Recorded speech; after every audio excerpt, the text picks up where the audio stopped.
to what it is. It's your boy Truck Q on another episode of All About Semis.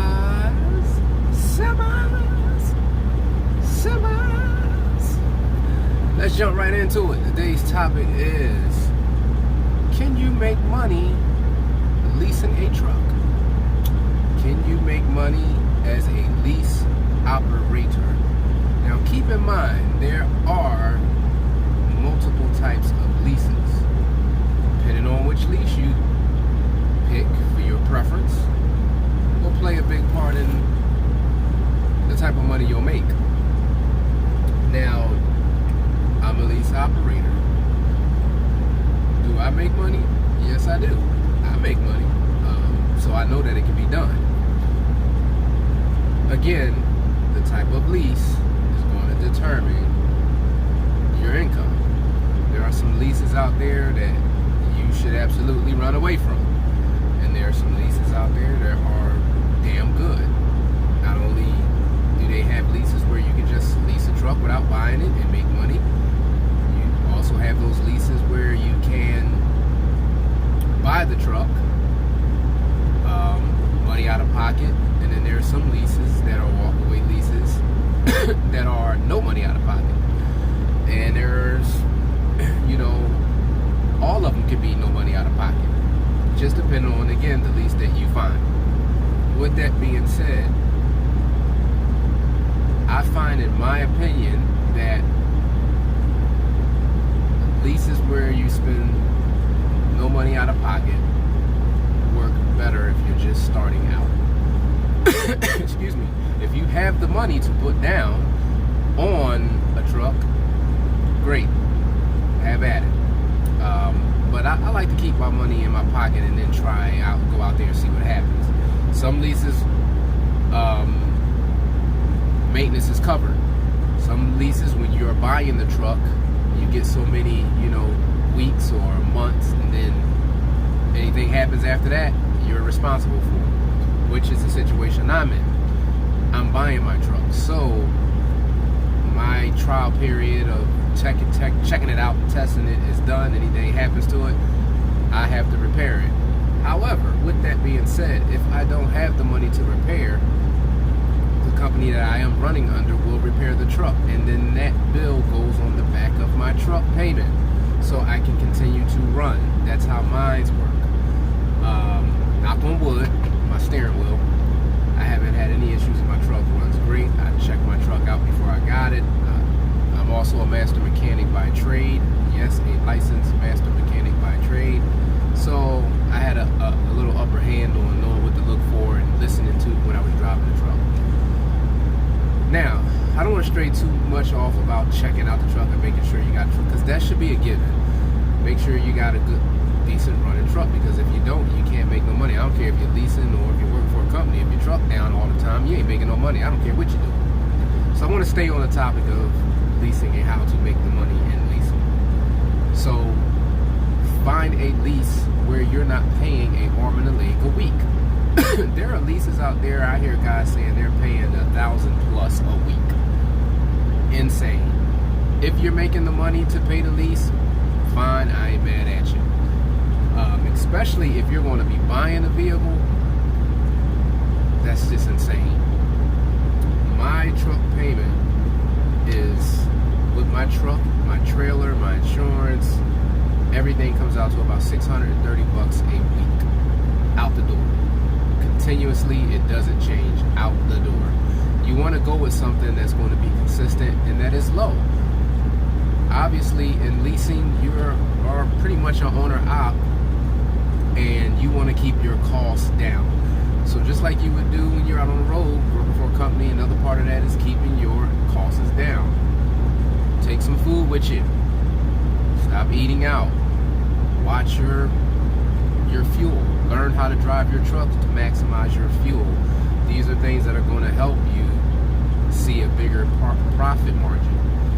Also, when you lease, know if the company is going to pay you a percent or if they're going to pay you cents per mile. Me personally, I don't like the cents per mile. It works for some people. I do percentage.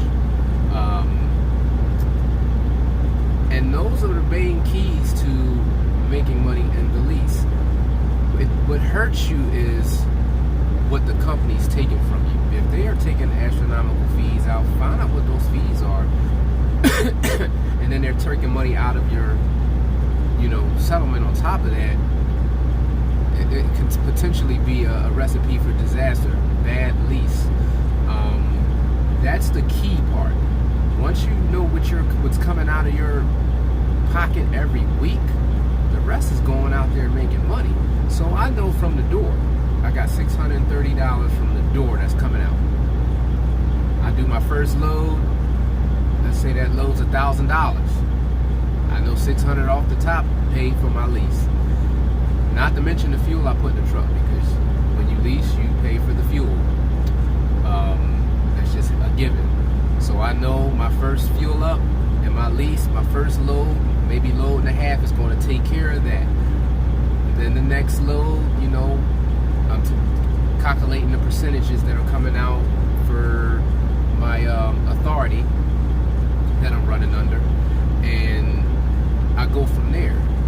But if you got random stuff coming out, and you lease it from a company that it's just hitting you with all kinds of fees, and every time you turn around, every week it's different.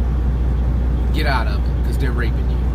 There's no ifs, ands, or buts about it. The other part of that too is,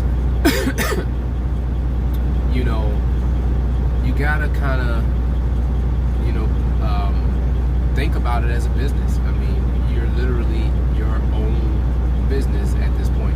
Are you self-dispatching, or you're not dispatching, or they're dispatching you? You got to understand that, because that'll also play a fact in the money you make. Because if you got a bad dispatcher, I don't care what you do, you're not going to make money if your dispatcher is bad. Something else on the top of my head I forgot.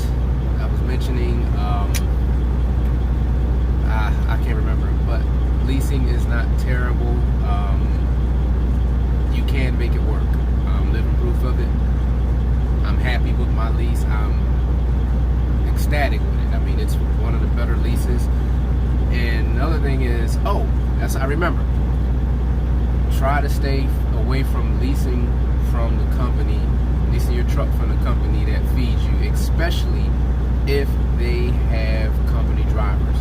Okay, case in point. A mega carrier. I'm not going to say any names. You know who they are. Pick anyone. But let's say you go to Joe Blow Schmo, and it's a mega carrier. They have company drivers, and they have lease operator drivers and owner ops. You want to stay away from that, because 9 times out of 10, they're going to give the good runs to their company drivers, because they can take more money from them versus taking from you, because you're an owner op. So with that being said, you kind of want to stay away from that. I had to learn that the hard way. I got a daggone fly in this joint. Yeah, I had to learn that the hard way, and stay away from that. The company I lease from, they're like a Landstar. It's all owner op and lease operators. So their best interest is to get everybody good runs and everybody running and just making money. A lot of guys make that mistake. They go to a mega carrier and they lease from the mega carrier, and the mega carrier has company drivers and lease operators. I'm not saying it's impossible and that it won't work, because I know guys that have done it, but it is extremely hard. Go ahead and wrap this up. We at 9 minutes. I was just kind of trying to make it real quick and just throw that out there. But you can make money leasing. For those people that got money to just go out and buy a truck, hey, this video ain't for you.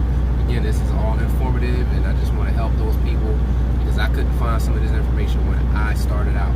So, peace, and I'll see you on another episode of All About Semis. It's your boy Truck Q.